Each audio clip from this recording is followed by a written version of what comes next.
जय हिंद दोस्तों। आज जो हम लोग करने वाले हैं इंडियन आर्मी क्लर्क का क्वेश्चन पेपर, जो कि पूरे 50 प्रश्नों का पेपर है। और अभी जो आपका अग्निवीर क्लर्क का पेपर होने वाला है उसमें आपको पूरा आपका हेल्प करेगा, और ये बिल्कुल आपका लेटेस्ट पैटर्न पर है।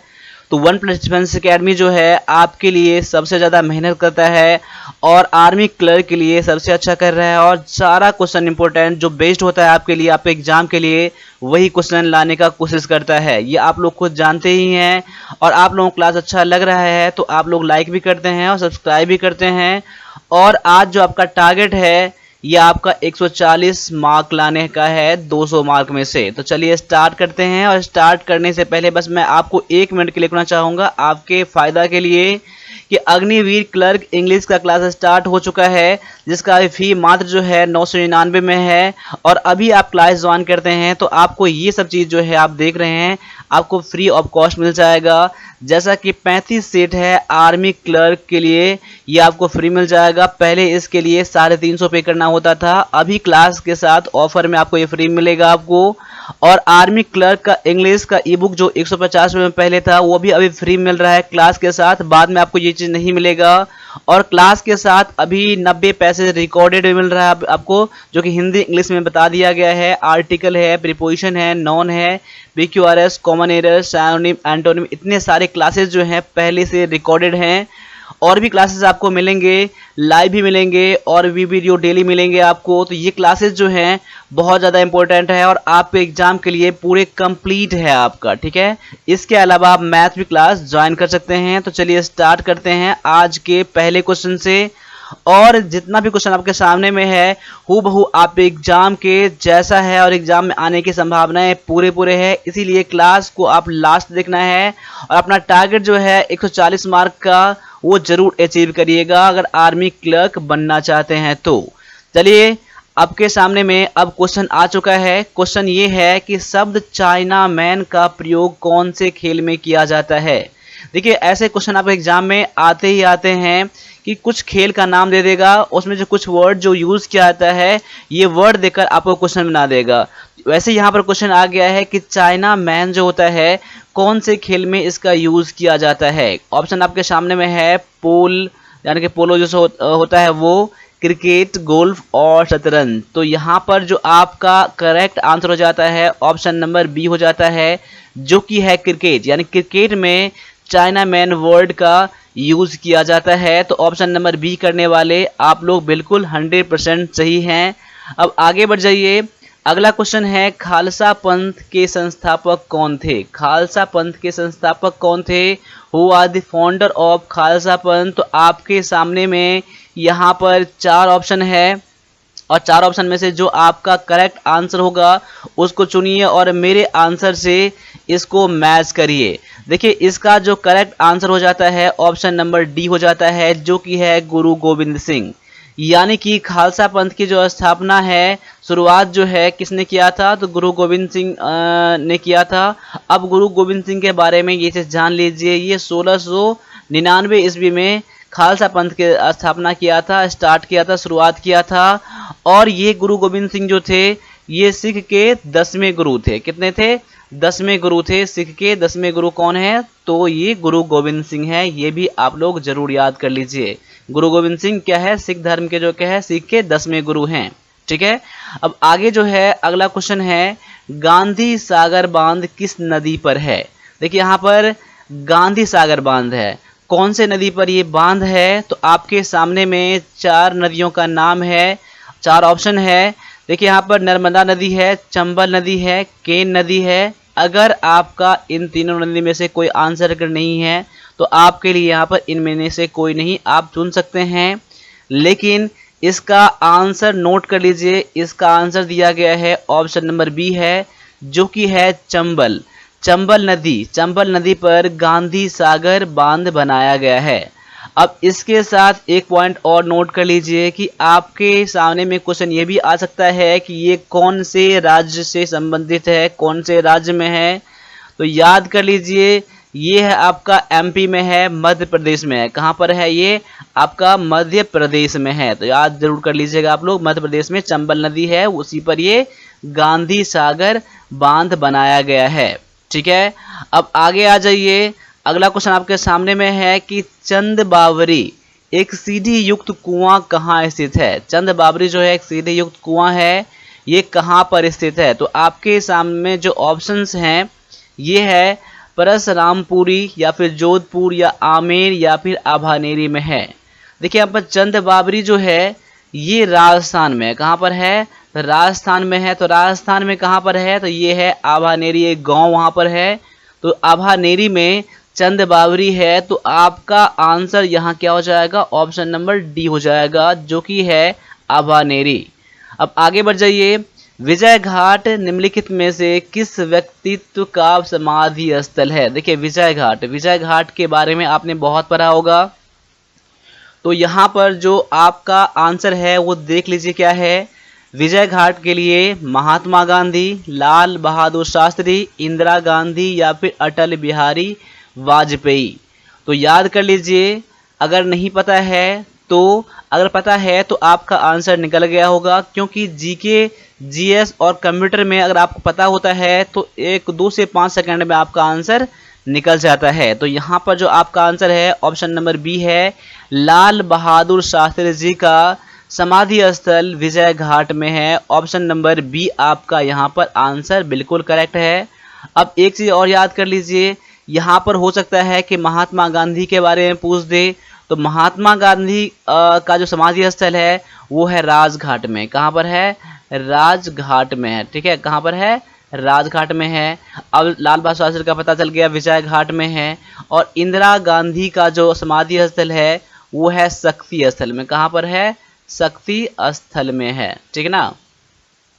अब आपके सामने में कमेंट करने के लिए मैंने दे दिया कि अटल बिहारी वाजपेयी का जो समाधि स्थल है वो कहाँ पर है। ठीक है, तो आपका आंसर जो है कमेंट में आना चाहिए। नहीं पता है तो सर्च भी कर लीजिएगा। अब आगे बढ़ जाइए। अगला क्वेश्चन है, पृथ्वी के सतह पर पलायन वेग कितना होता है। पृथ्वी की सतह पर पलायन वेग कितना होता है। तो आपके सामने फिर से 4 ऑप्शन है और इसका जो करेक्ट आंसर हो जाएगा ऑप्शन नंबर सी हो जाएगा। क्या हो जाएगा, 11.2 किलोमीटर पर सेकंड जो है इसका पलायन वेग है। कभी कभी सूर्य से पलायन वेग पूछ देगा, कभी कभी चंद्रमा से पलायन वेग पूछ देगा। तो ये भी आपको पता होना चाहिए।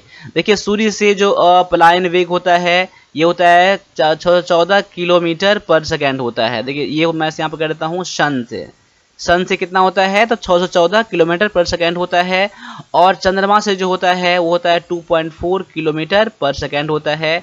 मैं यहाँ कर देता हूँ, मून कर देता हूँ। इसको आप लोग स्क्रीनशॉट ले लीजिएगा। सन से जो सूरज से जो सतह सूरज से जो पलायन वेग होता है वो 614 किलोमीटर पर सेकंड होता है। और चंद्रमा से जो पलायन वेग होता है और ये 2.4 किलोमीटर पर सेकंड होता है। और क्वेश्चन आपका यहाँ पर ये था कि पृथ्वी के सतह पर पलायन वेग कितना होता है, तो ये होता है 11.2 किलोमीटर पर सेकंड। ठीक है, आगे बढ़ जाइए। आंख में रेटिना का क्या कार्य करता है, मतलब आंख में जो रेटिना हमारा होता है वो उसका काम क्या है, उसका काम क्या है। तो यहाँ पर आपके सामने में ऑप्शन है कैमरे के लेंस का, या कैमरे के फिल्म की तरह, या फिर कैमरे के शटर की तरह, या फिर इनमें से कोई नहीं। तो आंखों में रेटिना का जो कार्य होता है कैमरे में फिल्म की तरह होता है। तो आपका आंसर ऑप्शन नंबर बी बिल्कुल यहाँ पर करेक्ट आंसर हो जाएगा। आगे है, चिकनगुनिया किस कारण से होता है। आपने चिकनगुनिया सुना होगा आपने, इसका रीजन क्या है, कारण क्या है। क्या ये गैर क्लोरोफिलस जीवाणु के कारण होता है, या निमोटोड के कारण होता है, या वायरस या फिर फंगस के कारण होता है। तो चिकनगुनिया जो होता है इसका जो करेक्ट आंसर है ऑप्शन नंबर अपना मैच कर लीजिए, इसका है ऑप्शन नंबर डी है, जो कि वायरस के द्वारा फैलता है ये। तो वायरस जो होता है ये मच्छर के द्वारा, क्या होता है, मच्छर के द्वारा फैलता है। ये वायरस किसके द्वारा फैलता है, मच्छर के द्वारा फैलता है, मॉस्किटो के द्वारा फैलता है ये। तो याद कर लीजिएगा, मॉस्किटो के द्वारा फैलने वाला चिकनगुनिया है और ये वायरस के कारण से होता है। तो ऑप्शन नंबर सी आपका आंसर बिल्कुल यहाँ पर करेक्ट हो जाता है। आगे है, सौर ऊर्जा क्या है, सोलर एनर्जी क्या है। क्या ये नवीकरणीय संसाधन है, या फिर गैर नवीकरणीय संसाधन है, या फिर परमाणु ऊर्जा का स्रोत है, या ज्वारीय ऊर्जा का स्रोत है। देखिए सौर ऊर्जा जो है इसका जो करेक्ट आंसर है ऑप्शन नंबर ए हो जाता है, जो कि नवीकरणीय संसाधन है। कभी कभी आपको अक्षय ऊर्जा भी देखने के लिए मिल जाता है ऑप्शन में, तो वही इसका बात है। रिन्यूएबल रिसोर्स का क्या है, तो ये रिन्यूएबल से सोलर एनर्जी क्या है, तो आपका एक रिन्यूएबल रिसोर्स है जो कि नवीकरणीय संसाधन है। ऑप्शन नंबर ए इसका बिल्कुल करेक्ट आंसर हो जाता है। देखिए, जो आपको पता नहीं है अभी आप इसका स्क्रीनशॉट लेते रहना, आप लोग बाद में इसका नोट जरूर बना देना, ठीक है। और क्लास अच्छा लग रहा है तो क्लास को अभी एक बार लाइक कर दीजिए, फिर आप लोग क्लास पर आ जाइएगा। और अभी तक आपने सब्सक्राइब नहीं करा है तो सब्सक्राइब भी कर लीजिए। देखिए, लाइक करने से, सब्सक्राइब करने से आप लोगों का कुछ जाता नहीं है, कोई लॉस नहीं है, लेकिन हम लोगों का एक क्या होता है, मोटिवेशन बढ़ता है। लाइक करते हैं तो मुझे लगता है कि आप लोगों को क्लास अच्छा लग रहा है। हर लोग तो कमेंट नहीं करते हैं कि मुझे क्लास अच्छा लगा है, लेकिन लाइक करने से ये हो जाता है कि आप लोगों को क्लास अच्छा लगता है। और सब्सक्राइब जब करते हैं तो हम लोगों का परिवार जो होता है बहुत बड़ा होता है, तो मुझे लगता है कि मैं काफ़ी लोगों का हेल्प कर रहा हूँ, इसलिए सब्सक्राइब भी आप जरूर कर लीजिएगा और अपने दोस्तों को भी शेयर जरूर करिएगा, ठीक है। अब आगे आ जाइए। अगला क्वेश्चन आपके सामने में है कि बॉयल का नियम एक आदर्श गैस के लिए निम्न में से किसके दौरान सही होता है। देखिए, बॉयल का नियम जो होता है आदर्श गैस के लिए, मैं इसका डायरेक्टली आंसर बता दे रहा हूँ। ये होता है समतापीय परिवर्तन। समतापीय परिवर्तन के दौरान क्या होता है, सही होता है। इस क्वेश्चन को आप याद कर लीजिएगा, ठीक है। अब आगे जो आपका क्वेश्चन है आपके, देखिए यहाँ पर क्वेश्चन था रिपीट, यहाँ पर हो गया है। चलो आगे देखिए, यहाँ पर क्वेश्चन 11 जो होना चाहिए था आपका वो थोड़ा मिस्टेक हो गया है कंप्यूटर के क्वेश्चन से, तो कोई बात नहीं है। देखिए, कंप्यूटर के लिए मैंने बता रखा है कि जो भी मैंने यूट्यूब पर मैंने करा रखा है ना, उसको आप लोग 100% कर लीजिएगा। साथ साथ में जो हमारा PDF है, आपको उसमें 800 से 900 क्वेश्चन है, उसको भी जरूर कर लीजिएगा। आपके कंप्यूटर के सारे क्वेश्चन बनने का उम्मीद रहेगा आप एग्जाम में, ठीक है। और इसके लिए आपको मात्र 50 रुपये करना होता है, ठीक है। पेमेंट करने के लिए आपको बस 2 नंबर दिया ही गया है। आप मुझे इस पर कॉल भी कर सकते हैं, व्हाट्सएप भी कर सकते हैं। साथ साथ में आप OnePlus डिफेंस एकेडमी का एप्लीकेशन भी डाउनलोड कर लीजिएगा। अब देखिए, यहाँ पर लिनक्स किसका उदाहरण है। देखिए, लिनक्स क्या है, लिनक्स क्या है, क्या असेंबली भाषा है या एप्लीकेशन सॉफ्टवेयर है या प्रोग्रामिंग भाषा है या फिर ऑपरेटिंग सिस्टम है। देखिए, यहाँ पर लिनक्स जो है एक ऑपरेटिंग सिस्टम है, यानी कि आपका आंसर जो यहाँ जो हो जाएगा ऑप्शन नंबर डी हो जाएगा, ठीक है। अब आगे आ जाइए। निम्नलिखित में से किसका स्टोरेज सबसे अधिक होता है। क्या मेगाबाइट का, गीगाबाइट का, टेराबाइट का या फिर किलोबाइट का, तो इसका भी correct answer option number C है, जो कि है टेराबाइट। यानी टेराबाइट को टीबी को टेराबाइट भी कहा जाता है, गीगाबाइट को जीबी कहा जाता है और मेगाबाइट को एमबी कहा जाता है और किलोबाइट को केबी कहा जाता है। कभी कभार इसका फुल फॉर्म भी पूछ लिया जाता है, तो ये भी आपको पता होना चाहिए। अब आगे है, MS एक्सेल में सूत्र की जो शुरुआत होता है वो कौन से सिंबल के साथ होता है। तो यहाँ पर है एंड है, हैज है, इक्वल टू है और डॉलर है। तो यानी कि जितने भी सूत्र की शुरुआत जो होता है, फॉर्मूला का जो स्टार्टिंग होता है एक्सेल में, वो होता है इक्वल टू से, इक्वल टू से होता है। यानी कि आपका आंसर जो यहाँ पर है ऑप्शन नंबर सी बिल्कुल करेक्ट आंसर है। अब अगला क्वेश्चन आपके सामने में है कि कंप्यूटर का कौन सा कंप्यूटर हार्डवेयर नहीं है। तो यहाँ पर जो ऑप्शन दिया गया है इसमें से कौन सा है जो हार्डवेयर नहीं है। देखियो, CPU क्या है, एक हार्डवेयर है, मॉनिटर भी एक हार्डवेयर है, माउस भी हार्डवेयर है और माइक्रोसॉफ्ट विंडो क्या है, एक OS है, जो कि ये सॉफ्टवेयर कह सकते हैं इसको, ये हार्डवेयर नहीं है। इसीलिए आपका आंसर क्या हो जाएगा, ऑप्शन नंबर डी हो जाएगा, बिल्कुल करेक्ट। अब आगे आते हैं, आपके सामने में 10 क्वेश्चन मैथ के हैं और मैं आप लोगों के लिए बोलता हूं कि अगर आपको आर्मी क्लर्क में नंबर लाने हैं, आपको पास करना है, आपको मेरिट लिस्ट में आना है, तो मैथ में आप लोग 10 का 10 क्वेश्चन करने का टारगेट रखिए और 10 का 10 क्वेश्चन करिए। किसी भी कंडीशन में आपको 9 क्वेश्चन तो करना ही करना है। इसके लिए जो मैथ का भी क्लास स्टार्ट हो चुका है, ये भी आप क्लास ज्वाइन कर सकते हैं OnePlus डिफेंस एकेडमी के मोबाइल एप्लीकेशन पर, जिसका मैंने लिंक डाल दिया है डिस्क्रिप्शन में। वहां से भी क्लास के लिए भी आप वहीं पर आप जो लिंक दिया है वहां से भी ज्वाइन कर सकते हैं। क्लास के लिए आप पेमेंट इन दोनों नंबर में से किसी पर कर सकते हैं, स्क्रीनशॉट भेज दीजिएगा। जो आपका अलग से स्टडी मटेरियल है फ्री में जो है, मैं आपको भी व्हाट्सएप के थ्रू मैं सेंड कर दूंगा, ठीक है। अब आगे है, यहाँ पर क्वेश्चन इसको सॉल्व करना है। देखिए, यहाँ पर इसको सॉल्व करना है, ये मैंने क्या बताया था कि बोर्ड मास के रूल से पहले ब्रैकेट का फिर अंदर में ऑफ का काम करना है, फिर इससे माइनस इसमें करना है। देखिए इसको डायरेक्टली ऐसा कर लो, 1350 गुना में 0.08 है, बटा में परसेंटेज यहाँ पर है ना, तो बटा में 100 हो जाएगा। ठीक है, अब माइनस में 850 गुना में 0.04 है, बटा में कितना हो जाएगा, यहाँ पर 100 कर दीजिए। अब वहीं उड़ाऊंगा तो कितना, 4 जीरो, 2 जीरो और बढ़ जाएगा, और यहाँ पर उड़ाऊंगा तो 2 जीरो और बढ़ जाएगा। अब 8 से गुना कर लीजिए। मैं 1 जीरो मैंने काट देता हूँ पहले, 1 जीरो कट जा रहा है यहाँ पर, तो 8 45 का 0, हाथ में 4 है, 13 ठीक 104 और 108 हो जाएगा यहाँ पर। ठीक है, और बटा में तो यहाँ पर तो 1000 है ही, माइनस में कितना है, 85 से गुना कर, 4 से गुना कर दीजिए, 5 का 20 का 0 और कैरी हो जाएगा 2, 8 का 2 36 हो जाएगा यहाँ पर। ठीक है ना, 8 5 का 20 का 0 और 36 34 यहाँ पर हो जाएगा। ठीक है, 34 हो जाएगा यहाँ पर, बटा में कितना 1000 है।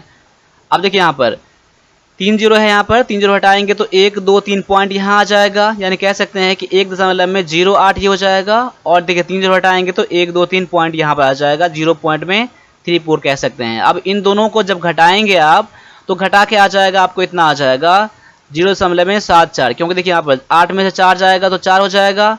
अब कैरिस में करूंगा 10 हो जाएगा, 10 में से 3 गया तो 7 और इधर 0 बच जाएगा। ऑप्शन नंबर आपका सी बिल्कुल यहाँ पर करेक्ट हो जाता है। देखिए सिंप्लीफिकेशन में कुछ नहीं होता है, आपको इसमें सॉल्व करना होता है, और जो बोर्ड मास का जो रूल है वो आपको पता होना चाहिए। ठीक है, और इसमें कुछ नहीं होता है सिंप्लीफिकेशन के क्वेश्चन में। अब आगे जो क्वेश्चन है आपका यहाँ पर सिंपल इंटरेस्ट है, साधारण ब्याज से क्वेश्चन है।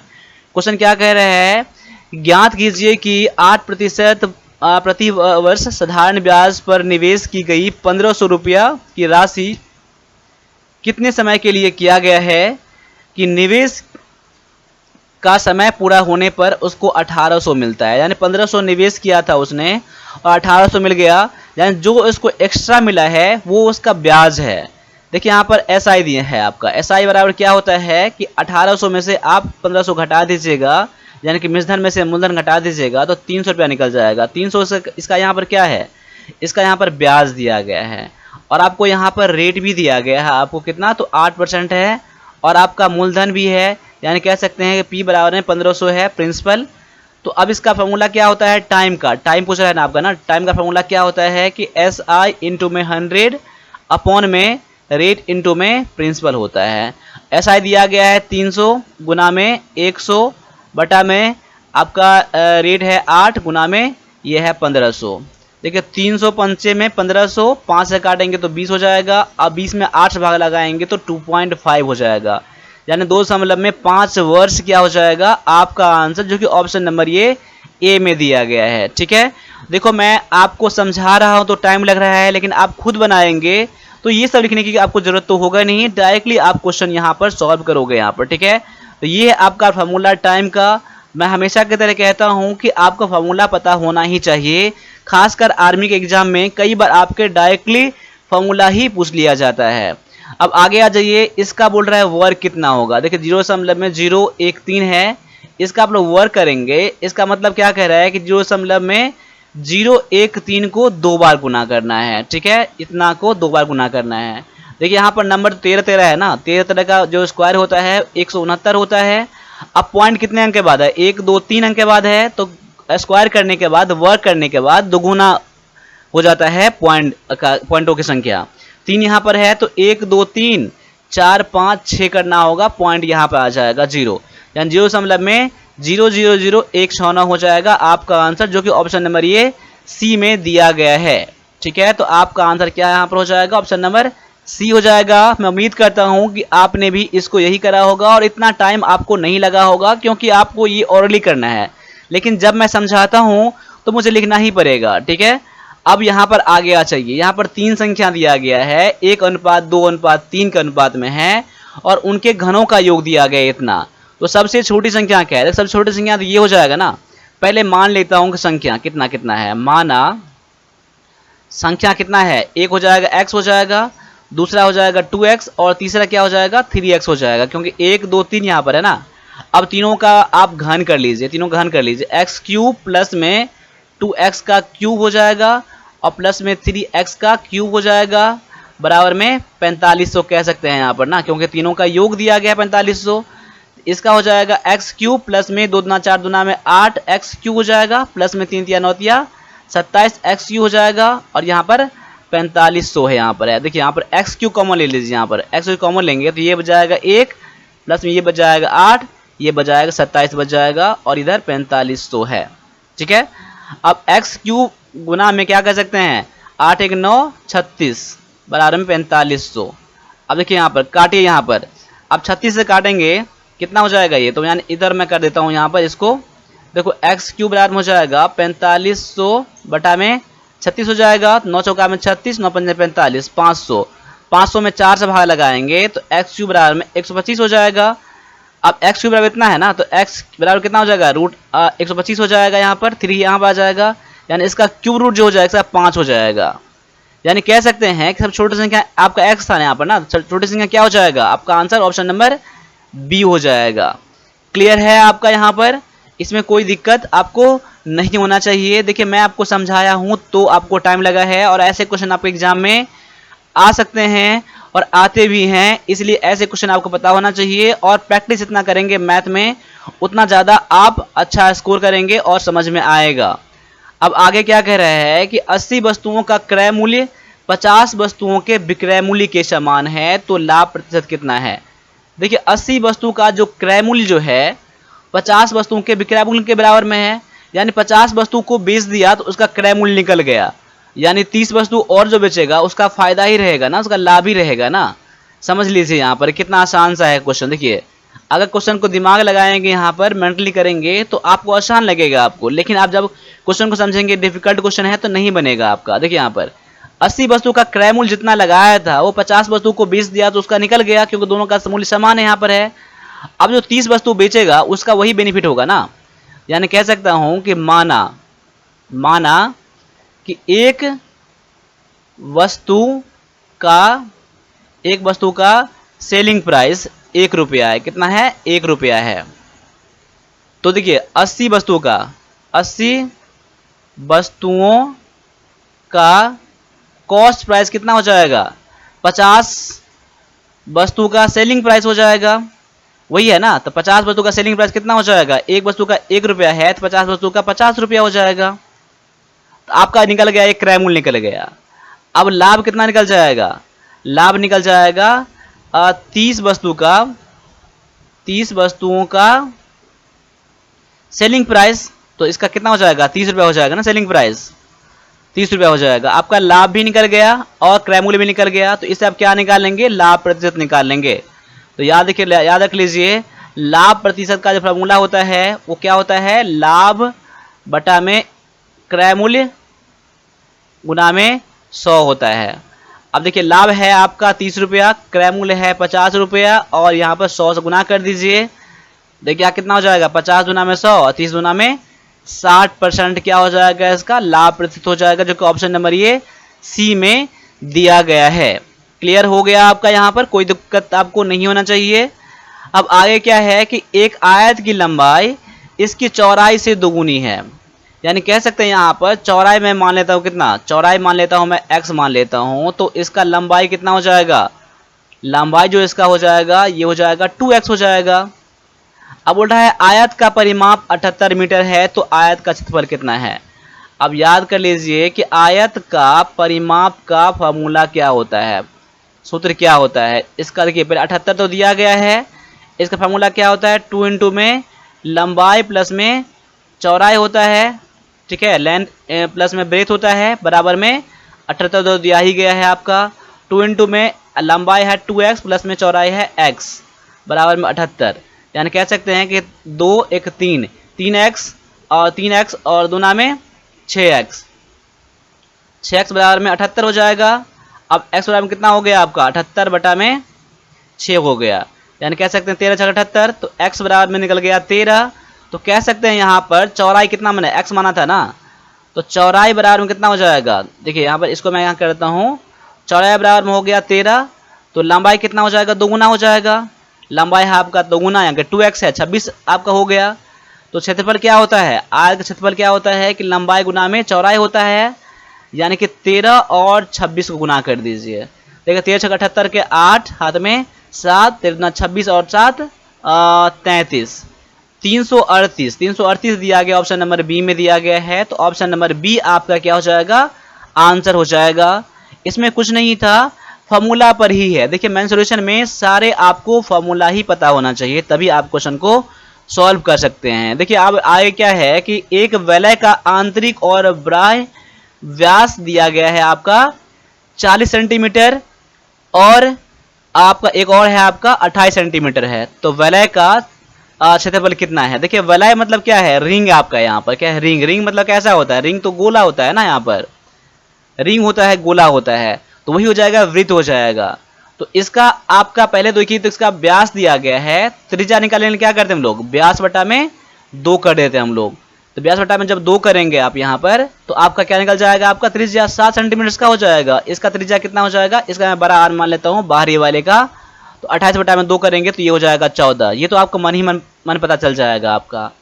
अब याद कर लीजिए, जो वलय का क्षेत्रफल क्या होता है, तो क्या होता है, पाई इंटू में आर स्क्वायर, यानी कि बाहरी त्रिज्या का स्क्वायर माइनस में आंतरिक त्रिज्या का स्क्वायर होता है, ये होता है। तो 22 बटा में 7, ठीक है, और गुना में कितना हो जाएगा, बाहरी त्रिज्या दिया गया है 14 का स्क्वायर कर लीजिए, और यहाँ पर 7 का स्क्वायर हो जाएगा। तो 22 बटा में 7, अब गुना में कितना हो जाएगा, 196, और ये कितना हो जाएगा, मैं इसको यहाँ कर देता हूँ, 196 माइनस में 49 हो जाएगा। यानी कि 22 बटा में 7 गुना में घटाऊंगा तो हो जाएगा 7 ये, और ये हो जाएगा कितना, ये 14 हो जाएगा, ठीक है। अब यानी कि 7 से काट लीजिए, 7 से काटेंगे, 7 9 14, 7 1 7, यानी कि 22 गुना में 21 कितना होता है, 21 गुना में 42 का 2 हाथ में 4, और 21 गुना में 42 4 46, 462 दिया गया, ऑप्शन नंबर ये सी में दिया गया है। देखिए कितना आसान सा है। अब इसमें आपका फॉर्मूला था, यानी कह सकते हैं कि वृत्त, या मान लीजिए रिंग मान लीजिए, ये फॉर्मूला होता है जब बाहरी और आंतरिक दिया हो त्रिज्या, तब आपको ये फॉर्मूला यूज करना है। तो अब इसका स्क्रीनशॉट ले लीजिएगा आप लोग, ठीक है। चलो अब आगे आ जाइए। एक वृत्त की परिधि इतना दिया गया है, तो वृत्त की व्यास की लंबाई कितना है। देखिए आप एग्जाम में 1 से 2 क्वेश्चन, आप 2 क्वेश्चन मान के चलिएगा आप लोग, आपके मेंसुरेशन से क्वेश्चन आएंगे ही आएंगे, ठीक ना। तो आपको इतना ज़्यादा क्वेश्चन जो है, 2 क्वेश्चन जो है बहुत ज़्यादा एनफ है, तो सारे क्वेश्चन कंप्लीट होना चाहिए आपको। देखिए आप पढ़ने के लिए बहुत सारे बुक हैं, लेकिन मैं आपको वही लेवल पढ़ाता हूँ आपको मैथ में भी, जो आपका लेवल आपके एग्जाम में काम आने वाला है, ठीक है। अब देखिए यहाँ पर वृत्त के परिधि दिया गया है, इतना दिया गया है, तो वृत्त का व्यास पूछ रहा है आपको, ठीक है। यहाँ पर देखिए, यहाँ पर वृत्त की परिधि का फॉर्मूला क्या होता है, अपने 8.8 सेंटीमीटर दिया गया, मैं इसको लिख लिया मैंने। इसका फॉर्मूला जो होता है 2 पाई आर होता है, यानी कि 8.8 इसका बराबर में दिया गया है। 2 गुना में 22 बटा में 7 गुना में आर बराबर में 8.8। आप इसको काटिए आप लोग। देखिए यहाँ पर 2 22 गुना 44, और 44 गुना में 88.2 हो जाएगा। अब यहाँ पर आर बराबर क्या हो जाएगा, 7 से गुना करेंगे आप, ये नीचे में ऊपर में है, 7 गुना में 14, 1.4 सेंटीमीटर क्या हो जाएगा, इसका त्रिज्या हो जाएगा। लेकिन आपको यहाँ पूछ रहा है व्यास, तो व्यास यानी कि डायमीटर पूछ रहा है आपको। तो डायमीटर क्या होता है, 2r होता है ना, यानी 1.4 गुना में 2, यानी कि आपका हो जाएगा 2.8। आपका आंसर ऑप्शन नंबर ये सी में दिया गया है, ठीक है। तो आपका फॉर्मूला भी इसमें जरूरी था। अब आगे आ जाइए, अगला क्वेश्चन है आपको यहाँ पर इतना का एचसीएफ निकालना है। देखिए ऐसे क्वेश्चन बनाने के लिए क्या करेंगे आप, जो ऑप्शन में दिया हो ना सबसे बड़ी संख्या, पहले उससे भाग लगाइएगा। अगर सभी नंबर उससे कट जाएगा तो आपका एचसीएफ यही हो जाएगा। अगर ये नहीं कटेगा तो इससे छोटी संख्या 8 है, 8 से भाग लगाइएगा। इससे नहीं कटेगा, इस सबसे कट जाएगा, ये 8 से कट जाएगा, तो यही आपका एचसीएफ निकल जाएगा। इससे नहीं कटेगा तो ऑप्शन ये चेक करिए, उसे छोटा चेक करिएगा, उसे छोटा चेक करिएगा, वही आपका आंसर निकल जाएगा। देखिए 28 में भाग लगाता हूं तो 28 56 कट रहा है, और 28 कट रहा है, लेकिन ये नहीं कट रहा है, तो आपका एचसीएफ ये नहीं होगा। 8 से क्या 56 कट रहा है, 216 कट रहा है, लेकिन 28 नहीं कट रहा है, तो आपका एचसीएफ भी नहीं होगा। लेकिन जब मैं 4 से भाग लगा रहा हूं तो 4 से तीनों कट रहा है, तो आपका एचसीएफ यहाँ पर क्या हो जाएगा, 4 ही हो जाएगा। और आपका आंसर भी यहाँ पर ऑप्शन नंबर डी है। अगर आपको ये तरीका अच्छा लगा है तो आप लाइक भी कर लीजिए, सब्सक्राइब नहीं किया तो सब्सक्राइब भी कर लीजिए, और इसका जो कंसेप्ट का तरीका होता है कि पहले 56 से भाग लगा लीजिए तो 200 वाला भाग लगा लीजिए। अब इन दोनों का जो एचसीएफ आएगा उसमें से आप 28 में भाग लगाइएगा।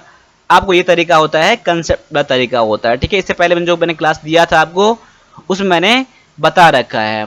अब इसको बोलना है वर्गमूल कितना होगा, 88 36 का वर्गमूल कितना हो जाएगा। इसमें क्या कर लीजिएगा, 2 भाग में बांट लीजिएगा, दाएं तरफ में हमेशा 2 अंक होना चाहिए। अब यहाँ पर 6 है ना, 6 अगर 6 है तो 4 चौका 16, 6 36 होता है, 4 और 6 ले लीजिए। ये कोई भी संख्या के एकांश स्थान पर जब 4 6 रहेगा तभी तो एकांश स्थान पर 6 आएगा ना। तो यहाँ देखिए अब मैंने 4 6 ले लिया मैंने यहाँ पर। अब 88 जो है, अब 2 संख्या से पता कर लीजिए जो दोनों वर्गों के बीच में संख्या होना चाहिए। देखिए 9 का स्क्वायर कितना होता है 81 और 10 का स्क्वायर होता है आपका 100 होता है। देखिए इन दोनों के बीच में है, संख्या बड़ा वाला तो लेंगे नहीं, आपको छोटा वाला लेना पड़ेगा आपको, यानी कि 9 लेना पड़ेगा। अब देखिए 9 पर या तो 4 आएगा या 9 पर 6 आएगा आपका आंसर। अब देखिए यहाँ पर 88 किसके करीब है, इसके करीब है या इसके करीब है, तो आप देखेंगे 88 जो है 81 के करीब है। देखिए इन दोनों में बड़ा संख्या ये है और छोटा संख्या ये है, यानी छोटी संख्या के करीब है ना ये। तो आपको इन दोनों में छोटी संख्या कौन है, 4 है ना, तो आप 4 आपको लेना पड़ेगा। यानी कह सकते हैं कि 94 क्या हो जाएगा आपका, इसका स्क्वायर रूट हो जाएगा, जो कि ऑप्शन नंबर ये बी में दिया गया है। ठीक है, अभी मैंने आपको 25 क्वेश्चन बताया है, आपको जीके का, जीएस का और कंप्यूटर के लिए और मैथ के लिए। अब जो इंपॉर्टेंट सेक्शन आने वाला है आपका इंग्लिश के लिए आने वाला है। इंग्लिश में आपको सबसे बेहतर करने के लिए पूरा इंडिया लेवल में, क्योंकि इसका अब जो इस बार जो आ रहा है ऑल इंडिया मेड आ रहा है, तो ये करने के लिए हमारा जो क्लास है ना, इसको आर्मी क्लर्क कंप्लीट इंग्लिश का, उसको आप लोग ज्वाइन कर लीजिएगा। ठीक है, अब देखिए यहाँ पर एक पैसेज यहाँ दिया गया है। देखो पैसेज तो मैं यहाँ बताऊंगा नहीं, तो क्लास बहुत ज़्यादा लेंथी हो जाएगा, इसलिए पैसेज को आप लोग खुद सॉल्व कर लीजिएगा।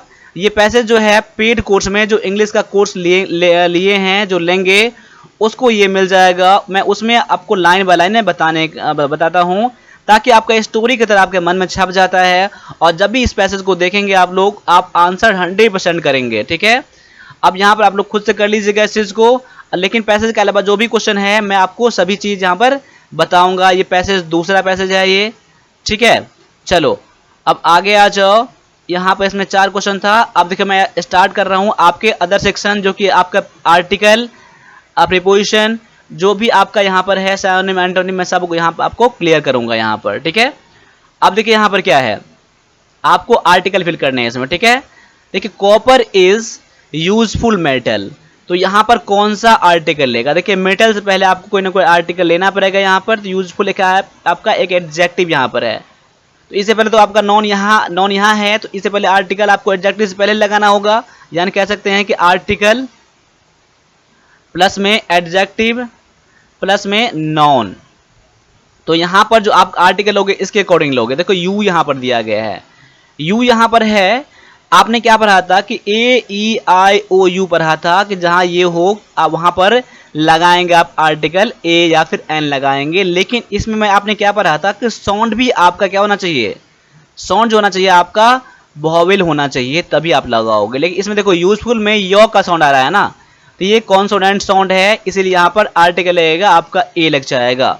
यानी copper is a useful metal हो जाएगा आपका आंसर, ऑप्शन नंबर बी हो जाएगा। ठीक है, अब आगे है Neil Armstrong was first man to walk on moon. अब यहाँ पर क्या है, देखिए नील आर्मस्ट्रॉन्ग क्या यहाँ पर प्रॉपर पर्सन यहाँ पर है, प्रॉपर नाउन यहाँ पर आपका यहाँ पर है, तो ये तो कंफर्म है। तो यहाँ पर मतलब कौन सा फर्स्ट मैन तो कंफर्म है ना कि यही है, इसीलिए यहाँ पर आर्टिकल द लग जाएगा। देखो द लग जाएगा तो वैसे भी आपका आंसर क्लियर हो गया आपका, जी हाँ ये होगा। लेकिन अब ये भी कंफर्म होना चाहिए आपको, तो क्या हो जाता है, द सन होता है, द मून होता है। ठीक है, तो ये तो बिल्कुल करेक्ट ही है, तो आपका आंसर क्या हो जाएगा यहाँ पर, ऑप्शन नंबर बी। तो आपने भी इसको ऑप्शन नंबर बी जरूर चुना होगा। ठीक है, अब आगे आ जाइए, अगला क्वेश्चन आपके सामने में है कि fill in the blank with correct article. फिर से चुनना है आपको यहाँ पर, he is young cricketer who has promising future. देखिए यहाँ पर यंग क्रिकेटर, यहाँ पर कोई प्रॉपर नहीं है, कोई खास नहीं, यहाँ पर कोई भी यहाँ पर किसी के बारे में बात किया जा रहा है। ठीक है, इसीलिए यहाँ पर जो आपका इंडिपेंडेंट आर्टिकल ए ही लगेगा आपका। तो ऑप्शन नंबर यहाँ पर फिर से क्या हो जाएगा, डी हो जाएगा। आपका आंसर बिल्कुल करेक्ट हो जाएगा। तो आपने भी इसको यही करा होगा। अब आगे आ जाइए, आगे दिया गया आपको फिर से आर्टिकल चुनना है यहाँ पर कि she was appointed chief executive about 3 years ago।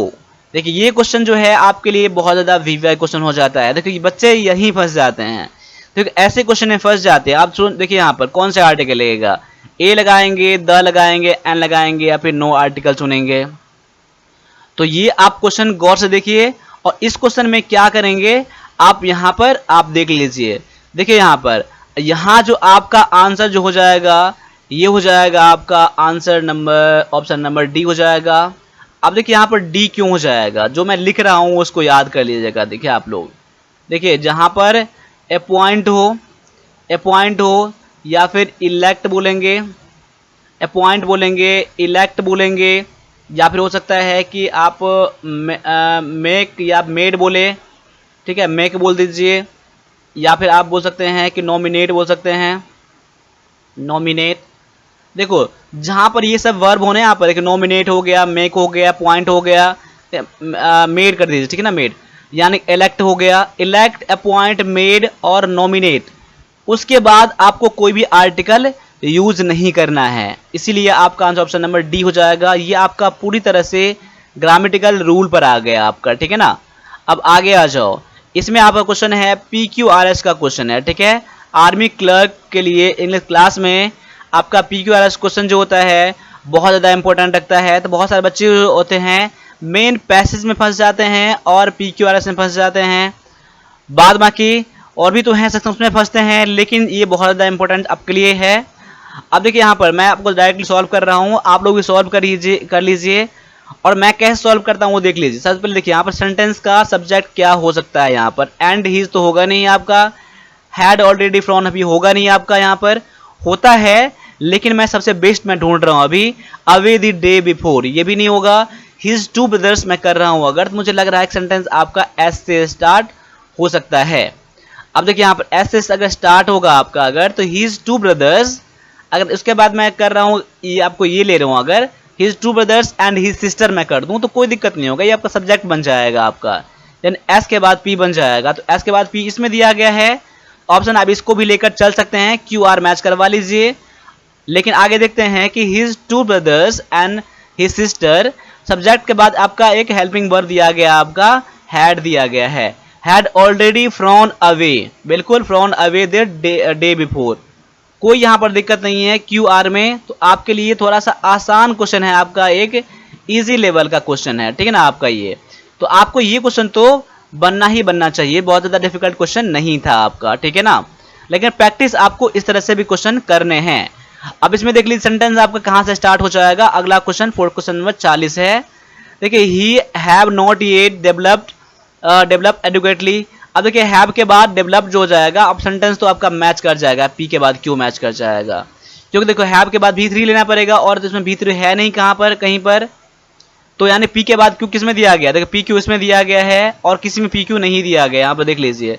तो ऑप्शन नंबर बी आप यहाँ से भी ऐसे भी सुन सकते हैं। देखो मैं कैसे कहाँ कहाँ सॉल्व कर रहा हूँ, जब आप प्रैक्टिस करेंगे ना, आप लोग ना PQRS में प्रैक्टिस करेंगे या आप क्वेश्चन को देखते रहेंगे क्वेश्चन कैसे बन रहा है, तो क्वेश्चन को आप सॉल्व कर लोगे एग्जाम में।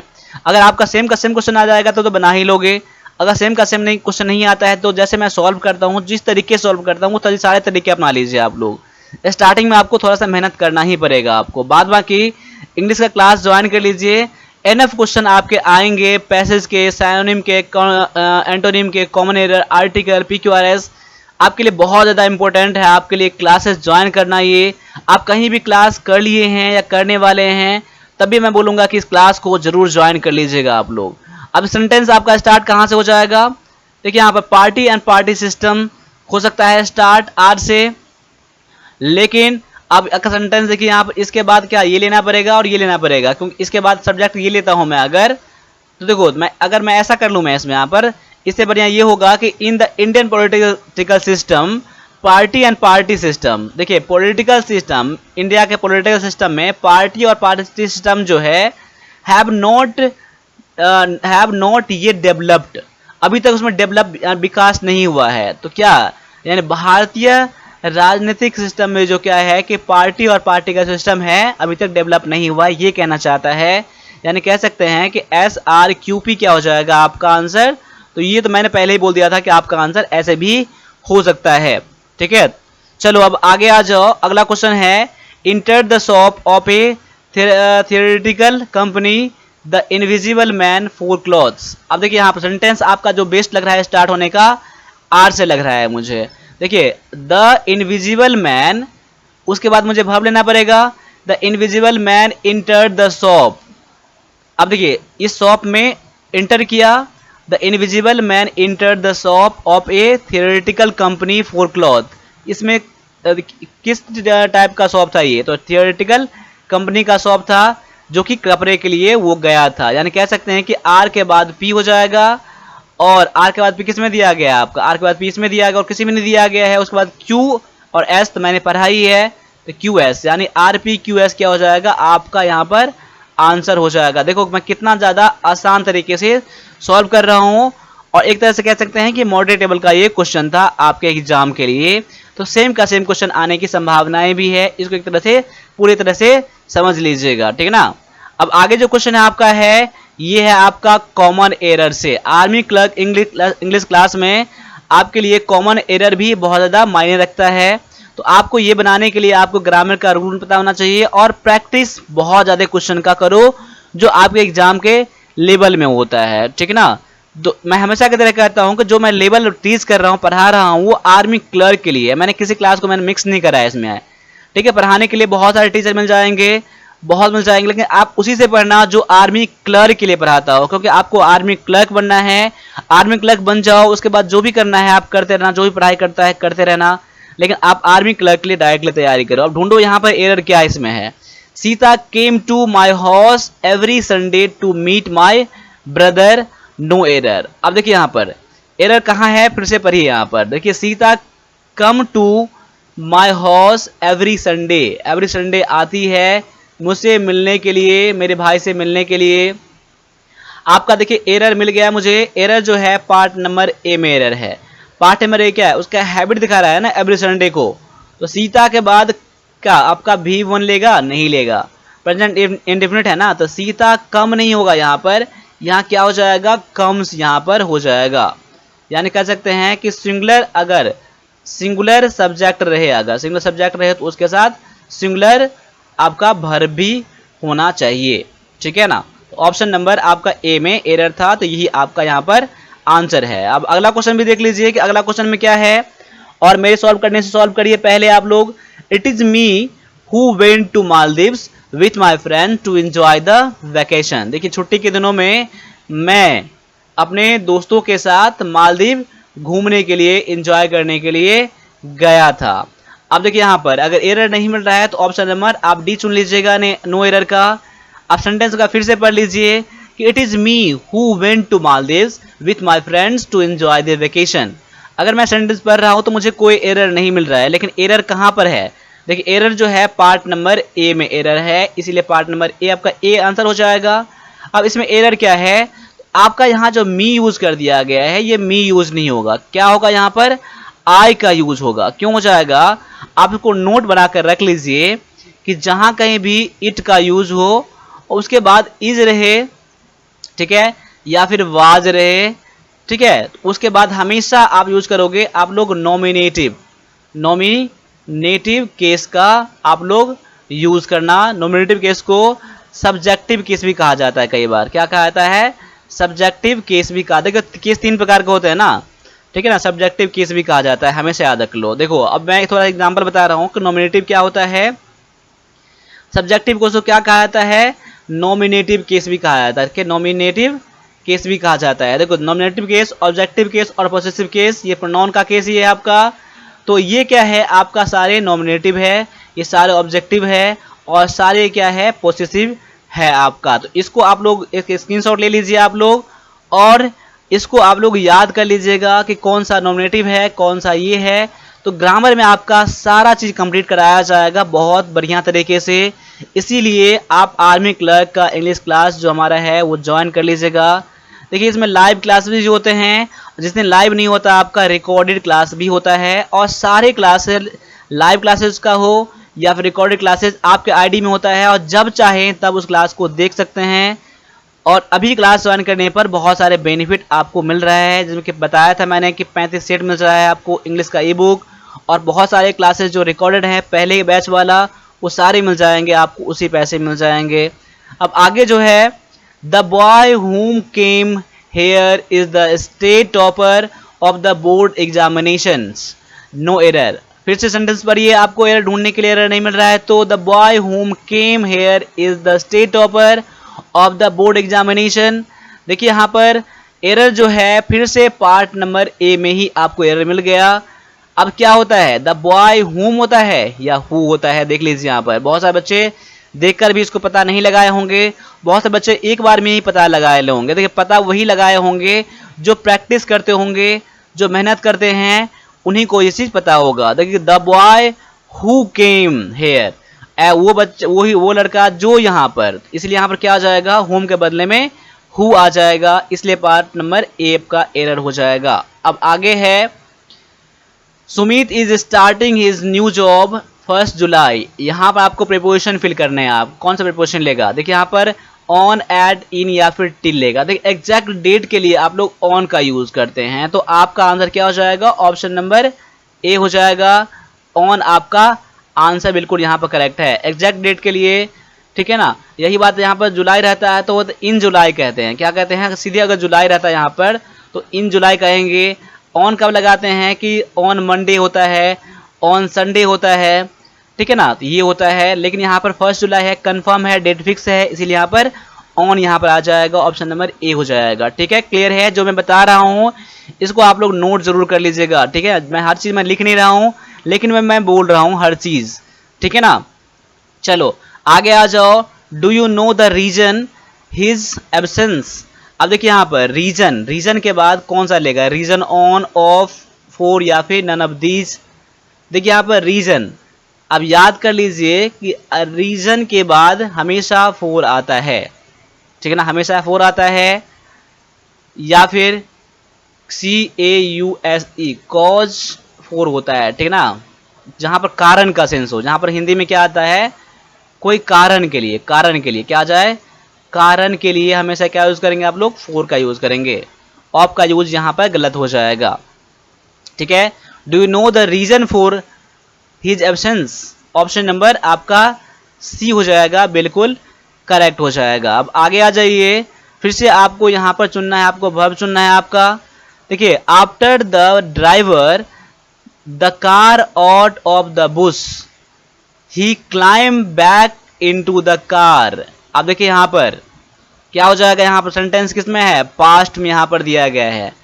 अब देखिए यहाँ पर बैक्स प्रेजेंट है, इज बैकिंग प्रेजेंट है, और यहाँ पर हैज बैक्ड क्या है, तो आपका प्रेजेंट है यहाँ पर है, तो आपका आंसर किस में जाएगा, हैड बैक्ड हो जाएगा, ऑप्शन नंबर डी हो जाएगा आपका आंसर। वैसे भी सिंपल पास्ट के साथ आप लोग पास्ट परफेक्ट का यूज करते हो आप लोग, तो हैड बैक्ड हो जाएगा।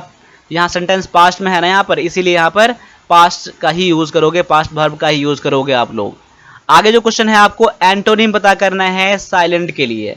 देखिए यहाँ पर साइलेंट के लिए आपको एंटोनिम क्या हो जाएगा, साइलेंट मतलब क्या होता है, मतलब चुप होता है, शांत होता है। तो आपका इसमें क्या होता है, बहुत ज़्यादा हल्ला गुल्ला, नॉइजी, क्वाइट, एंगर और हैप्पी दिया गया है। तो यहाँ पर नॉइजी क्या हो जाएगा, आपका आंसर हो जाएगा, बहुत शोरगुल होता है, हल्ला गुल्ला होता है। ठीक है, तो ऑप्शन नंबर ए आपका यहाँ पर आंसर है। इसका मीनिंग देख लीजिए, क्वाइट मतलब शांत होता है, एंगर मतलब गुस्सा होता है, हैप्पी मतलब खुश होता है। तो सबसे बेस्ट जो आपका आंसर है, ऑप्शन नंबर ए आपका आंसर है। अब यहाँ पर है चीप, चीप के लिए है एक्सपेंसिव, कम्पिटिटिव, जेनेरिक और फाइन है। तो यहाँ पर चीप मतलब क्या होता है, सस्ता होता है, क्या होता है, सस्ता होता है यहाँ पर, तो महंगा हो जाएगा। आपका एंटोनिम पता करना था आपको यहाँ पर, एक्सपेंसिव हो जाएगा आपका यहाँ पर आंसर हो जाएगा, ऑप्शन नंबर ए हो जाएगा। अब अगला क्वेश्चन जो है क्रिएशन दिया गया है। क्रिएशन मतलब कि आपको सिनोनिम पता करना है। क्रिएशन के लिए 4 वर्ड है, डिस्ट्रक्शन, कंटामिनेट और फॉर्मेशन और एक्सपेंड यहाँ पर है। तो यहाँ पर जो आपका आंसर हो जाएगा फॉर्मेशन हो जाएगा, क्योंकि क्रिएशन मतलब क्या होता है, बनाना होता है, कुछ चीज़ का निर्माण करना होता है, क्रिएशन करना, क्रिएट करना क्या होता है, CREATE क्या होता है, क्रिएट से बना है, क्रिएशन बना है। तो फॉर्म मतलब वही होता है, फॉर्म से क्या बन गया, तो फॉर्मेशन बन गया। आपका आंसर ऑप्शन नंबर सी बिल्कुल करेक्ट हो जाता है। अभी हमने 50 क्वेश्चन कराए हैं, 50 क्वेश्चन आपके सामने में लाया गया है, तो आपका कितना क्वेश्चन सही बना है और देख लीजिए। अगर आपका 140 मार्क आ गया है तो आपको यहाँ पर गुड मिल जाता है, और इससे कम आया है तब भी आपको गुड मैं यहाँ दे रहा हूँ, क्योंकि आप लोग प्रैक्टिस कर रहे हैं, क्लास को लास्ट तक देख रहे हैं। इसीलिए आप लोग क्लास अच्छा लगा है तो क्लास को लाइक भी कर लीजिएगा, सब्सक्राइब भी कर लीजिएगा और शेयर भी कर दीजिएगा। और इंग्लिश का क्लास आप लोग 100% में बोलूँगा कि ज्वाइन जरूर कर लीजिएगा, कि ऐसा क्लास आपको पूरे इंडिया में शायद ही मिलेगा। इसीलिए और आपको बहुत कम टीचर मिलेंगे आपको आर्मी क्लर्क के लिए, और मैं हमेशा की तरह कहता हूँ कि आप उसी से पढ़ना है आपको जो आर्मी क्लर्क के लिए पढ़ाता हो, ठीक है। और यहाँ पर इंग्लिश और मैथ क्लास दोनों ज्वाइन कर लीजिएगा, ठीक है। और इसमें अभी बहुत सारे ऑफर भी हैं, तो और भी जो कोई कैरी है तो इस मुझे आप कॉल या व्हाट्सएप भी कर सकते हैं, और वन प्लस डिफेंस अकेडमी का एप्लीकेशन भी आप लोग डाउनलोड कर लीजिएगा। तो अभी के लिए इतना रहने दीजिए, मिलते हैं अगले क्लास में, तब तक के लिए सभी से एक बार फिर से जय हिंद, जय भारत।